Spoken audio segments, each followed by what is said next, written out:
In today's video, I'm going to teach you how to convert a Figma design to HTML and CSS.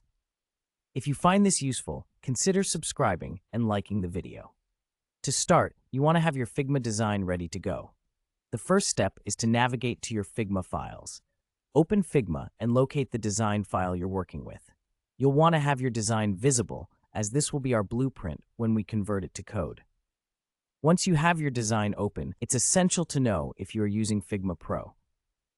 If you do have the Pro version, select your prototype and look at the right panel of the screen. You should see an option to turn on developer mode. This mode makes it easier to extract the CSS and also displays all the design elements and their properties clearly.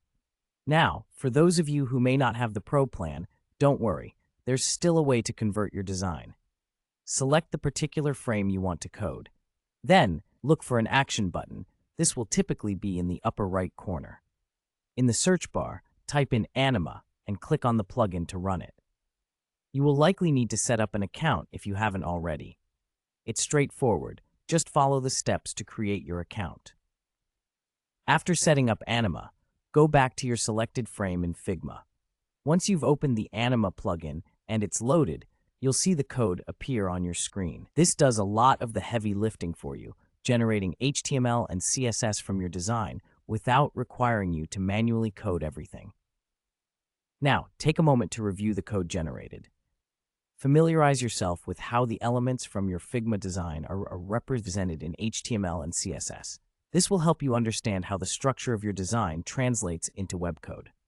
From here, you can copy the generated code into your preferred code editor. This is generally where you'll do some fine-tuning.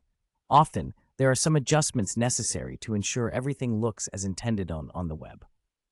Pay special attention to margins, padding, and font sizing, as these can vary between design and implementation.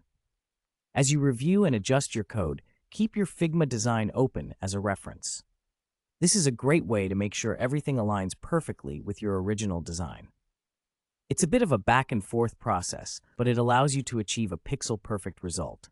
Finally, once you're satisfied with how everything looks in your browser, it's time to test. Open your HTML file in a web browser and give it a thorough check. Make sure all the components function correctly and look exactly like your design.